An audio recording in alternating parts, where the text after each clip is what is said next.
Next 9 news देख रहे हैं आप। आपके साथ मैं हूं मानसी जायसवाल। हमारे खास कार्यक्रम राजनीतिक गलियारा में आप सभी का बेहद स्वागत है।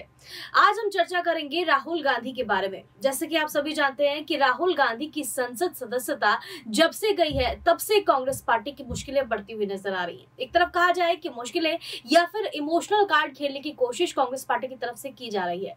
अब इमोशनल कार्ड खेलने का फायदा किस हद तक राहुल गांधी को मिलता है या फिर कांग्रेस पार्टी को मिलता है, ये आने वाले समय में देखना होगा।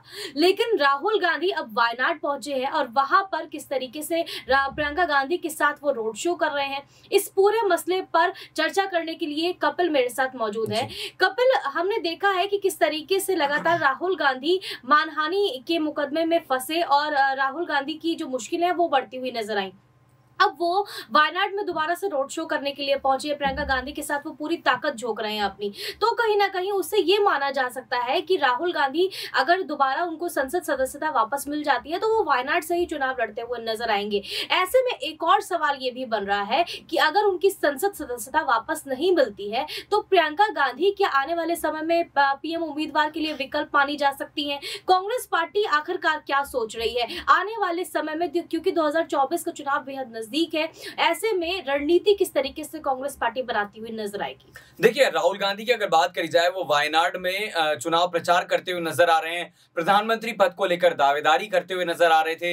लेकिन ये कहीं ना कहीं देखना होगा कि प्रधानमंत्री पद की जब दावेदारी करते हुए नजर आते हैं राहुल गांधी, तब उन्होंने एक सीट का पैमाना तय कर लिया है, यानी कि वो वायनाड से लड़ेंगे या फिर अमेठी और रायबरेली से लड़ेंगे। यानी कि वायनाड की अगर बात करी जाए तो कहा जाता है कि मुस्लिम बाहुल्य इलाका है, वो क्षेत्र है, तो उन्हें पता है कि यहां पर जनता उन्हें वोट देगी ही देगी और कोई कंपटीशन में तगड़ा उम्मीदवार नजर नहीं आता। वहीं अगर अमेठी और रायबरेली की बात करी जाए तो यह बात अलग है कि इस बार समाजवादी पार्टी ने भी अपने उम्मीदवारों को उतारने का ऐलान कर दिया है। लेकिन यह माना जा सकता है कि रायबरेली, अमेठी, वायनाड, इन सबको छोड़कर कोई ऐसी सीट से राहुल गांधी चुनाव क्यों नहीं लड़ते हैं? अगर उन्हें प्रधानमंत्री पद की उम्मीदवारी ठोकनी है या दिखाना है जनता को कि मैं देश को संभाल सकता हूं, तो कहीं ना कहीं वो ये जानते होंगे कि देश की जनता भी बखूबी उनसे उतना ही प्यार करती है। तो कोई ऐसी सीट से चुनाव क्यों नहीं लड़ लेते जहां से ये हो जाए कि भाई देखिए, ना ही आपकी सीट है ना ही हमारी सीट है।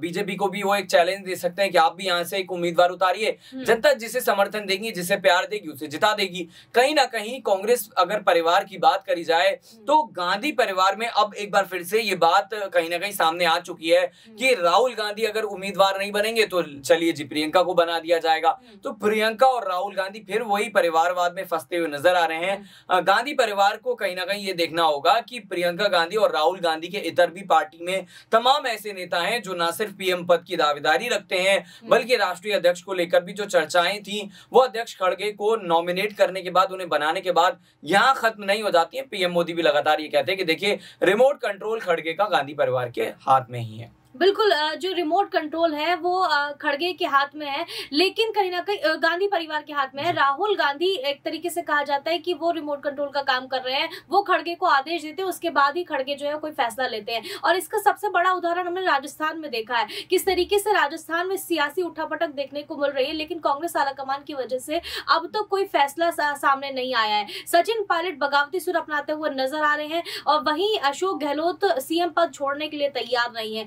कांग्रेस आलाकमान भी सचिन पायलट को दरकिनार करती हुई नजर आ रही है। तो कहीं ना कहीं कंफ्यूजन की स्थिति राजस्थान में देखने को मिल रही है। लेकिन एक सवाल यहाँ पर अहम हो जाता है ओम बिरला और राष्ट्रपति द्रौपदी मुर्मू को लेकर के। लगातार कांग्रेस पार्टी ये कोशिश कर रही है कि राहुल गांधी की संसद सदस्यता उनको वापस मिल जाए। सूरत कोर्ट में 13 तारीख को सुनवाई होनी है, अगली सुनवाई। अब सुनवाई के दौरान क्या कुछ निकल करके सामने आता है, ये तो आने वाला समय में देखना होगा। लेकिन द्रौपदी मुर्मू की यहाँ पर भूमिका काफी अहम हो जाती है। लोकसभा स्पीकर ओम बिरला को ये कहा जाता है कि कहीं ना कहीं वो पक्षपात करते हुए नजर आते हैं। तो ये जो आरोप उन पर लगाए जा रहे हैं, ये किस हद तक आप ठीक मान रहे हैं? आपको लगता है कि ओम बिरला की जो बात कही जाती है कि वो संसद में बोलने नहीं देते हैं, विपक्ष को माइक्रोफोन बंद करने की बात कही गई, तो कहीं ना कहीं इस पे जो स्टेटमेंट है वो कुछ भी आता हुआ नजर नहीं आया। तो आप इसको किस चीज से देख रहे हैं? देखिए, जनता जब ये सुनती है कि संसद में किसी का माइक बंद कर दिया जाता है तो मुझे लगता है कि काफी ज्यादा हंसने वाली बात है, क्योंकि राहुल गांधी जब संसद में बोलते हैं तब वो लाइव होते हैं टीवी पर, और कई बार हमें यह भी देखने को मिलता है कि कांग्रेस के या फिर बीजेपी के या फिर तमाम और पॉलिटिकल पार्टियों के नेता इतने ज्यादा उग्र हो जाते हैं कि स्पीकर उन्हें कहीं ना कहीं सदन से बाहर करने पर मजबूर हो जाता है। वो बात हो रहा है, लेकिन स्पीकर पर या फिर देश की राष्ट्रपति को लेकर जिस तरीके से चर्चाएं की जा रही हैं कि क्या द्रौपदी मुर्मू जो है वो राहुल गांधी को बचा सकती हैं। देखिए, राष्ट्रपति हो, प्रधानमंत्री हो या फिर कोई संवैधानिक संस्था ही क्यों ना हो, वो किसी भी संविधान से ऊपर नहीं होती, और मुझे लगता है कि द्रौपदी मुर्मू की जहां तक बात है, उनके अधिकार क्षेत्र में सारी चीजें नहीं आती हैं, और कहीं ना कहीं जो अगर हम न्यायालय की बात करी जाए, जिस तरीके से लोअर सेशन में फिलहाल ये पूरा मुकदमा जारी है और इस मुकदमे में क्या सुनवाई होगी ये वक्त बताएगा, लेकिन ओम बिरला और राष्ट्रपति द्रौपदी मुर्मू को लेकर जिस तरीके से चर्चाएं की जा रही हैं या फिर कांग्रेस आरोप लगा रही है, बेबुनियाद है और इसका कोई फायदा कांग्रेस को नहीं मिलेगा, बल्कि कहीं ना कहीं नुकसान होगा, क्योंकि पार्लियामेंट वो जगह है जहां पर खुलकर चर्चा होती है किसी बिल के बारे में, किसी ऑर्डिनेंस के बारे में। और ये भी मैं आपको जो है वो इस डिबेट के जरिए बोलना चाहूंगा कि एक ऐसा ऑर्डिनेंस जो यूपीए की सरकार लाना चाहती थी, गुलाम नबी आजाद ने बोला था कि आज नहीं तो कल हमें पता था कि ऑर्डिनेंस गले की फांस बनेगा, और इसी की काट हम ढूंढ कर लाए थे, जिसे राहुल गांधी ने जो है वो पन्नों के तौर पर जो है वो फाड़ दिया था। तो कहीं ना कहीं राहुल गांधी की अगर बात करी जाए तो उनका जो हट है वही उनके ऊपर भी भारी पड़ रहा है और कांग्रेस के ऊपर भी। बिल्कुल एक सवाल और अहम हो जाता है कपिल यहाँ पर, जिस तरीके से भारत जोड़ो यात्रा के जरिए राहुल गांधी को एक मेन फेस बना करके कांग्रेस पार्टी ने आगे किया। राहुल गांधी लगातार कांग्रेस पार्टी के लिए आगे बढ़ते हुए नजर आए, यानी कि जनता के मुद्दे वो उठाते हुए नजर आए, अब चाहे बेरोजगारी का मुद्दा हो, महंगाई का मुद्दा हो। प्रियंका गांधी कुछ ही जगह पर दिखाई दी, एक दो राज्यों में वो कुछ दिन के लिए आ गई थी और उन्होंने यात्रा में शामिल हुई थी राहुल गांधी के साथ में। ऐसे में अगर राहुल गांधी की संसद सदस्यता वापस नहीं मिलती है तो क्या प्रियंका गांधी अगर आगे आती है पीएम पद के उम्मीदवार के लिए, तो आपको लगता है कि प्रियंका गांधी पीएम नरेंद्र मोदी को टक्कर देने के लिए सक्षम हो पाएंगी? देखिए, किसी ऑप्शनल कैंडिडेट को पहली बात अगर आगे बढ़ाया जाएगा तो ये खाना पूर्ति की तरह है। राहुल गांधी की अगर बात करी जाए तो ये नहीं कहा जा रहा था कि वो पूरी तरह से टक्कर देने में कामयाब हो ही जाएंगे, एक उम्मीदवार के तौर पर उतार रही थी कांग्रेस। और विपक्ष की अगर बात करी जाए तो देखिए, किसी भी दल का उस तरीके से समर्थन राहुल गांधी को नहीं मिला था। तो ये माना जा सकता है कि जिस तरीके से अखिलेश यादव दावेदारी कर रहे हैं, जिस तरीके से मायावती चुनौती देने की बात कर रही है, जिस तरीके से अरविंद केजरीवाल बात कर रहे हैं, उसी तरह राहुल गांधी भी कर रहे थे। राहुल गांधी की अगर बात करी जाए तो वो एक अलग लीडर के तौर पर नजर नहीं आ रहे थे। तो मुझे लगता है कि राहुल गांधी जब अयोग्य करार दिए जाते हैं चुनाव लड़ने के लिए या फिर पीएम पद की दावेदारी के लिए, तब अगर ऑप्शनल के तौर पर प्रियंका गांधी को आगे बढ़ाया जाएगा तो मुझे लगता है कि कांग्रेस को इसका कोई फायदा नहीं मिलेगा, बल्कि इसका नुकसान ही होता हुआ नजर आएगा, क्योंकि यूपी के विधानसभा चुनाव होते हैं, वहां पर लड़कियों लड़ सकती हूं नाम का शानदार कैंपेन चलाया जाता है, लेकिन ये सिर्फ नाम का शानदार कैंपेन था।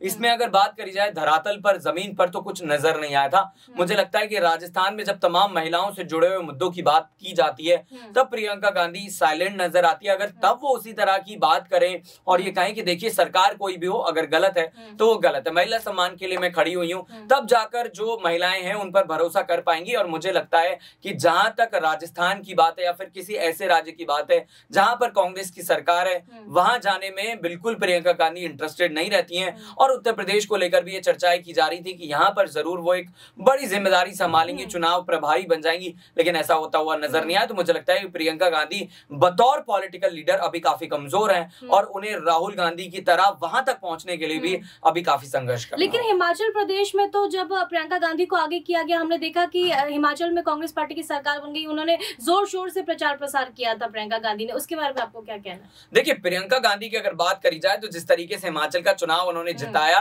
साफ तौर पर यह माना जा सकता है कि एंटी इनकम्बेंसी जैसा बड़ा मुद्दा था। वहां पर यह कहा गया कि बीजेपी ने कोई काम नहीं किया था और यही वजह थी कि बड़े आसानी से हिमाचल में जीत हासिल हुई। अगर बीजेपी थोड़ी मेहनत कर लेती, थोड़ा विकास कार्य कर देती हिमाचल में, तो शायद जो है वो चुनाव में उसे हार नहीं मिलती। तो मुझे ऐसा लगता है कि प्रियंका गांधी जहां पर जीत हासिल होती है वहां पर आगे नजर आती है, कहती है कि मैंने चुनाव जिताया है। लेकिन नागालैंड और त्रिपुरा और मेघालय की बात करी जाए तो वहां पर खड़गे से जब सवाल किया जाता है तो बचकर निकल जाते हैं, कहते हैं हमने उम्मीदवार नहीं उतारे। तो ये बताने के लिए काफी है कि फिलहाल कांग्रेस जिस तरीके से लगातार गर्त में जा रही है, वहां पर यानी कि गर्त में जाना उसका रुकेगा नहीं और अभी और जारी रहेगा। ठीक है कपिल, हमसे तमाम बात पर चर्चा करने के लिए बेहद शुक्रिया। तो राहुल गांधी को अभी संसद सदस्यता जब तक वापस नहीं मिल जाती है, तब तक प्रियंका गांधी जो है वो सारी जिम्मेदारी संभाल रही है, बैठकें कर रही है। सोनिया गांधी भी लगातार मल्लिकार्जुन खड़गे के साथ बैठक कर रहे हैं। बहरहाल जब सूरत कोर्ट का फैसला आएगा इस मामले पर, तब समझ में आ जाएगा कि आखिरकार राहुल गांधी की संसद सदस्यता उनको वापस मिलती है या फिर नहीं मिलती है। इस तमाम मुद्दे पर आपकी क्या राय है, हमें कमेंट करके जरूर बताएं। देश और दुनिया की तमाम बड़ी खबरों के लिए देखते रहिए नेक्स्ट 9 न्यूज।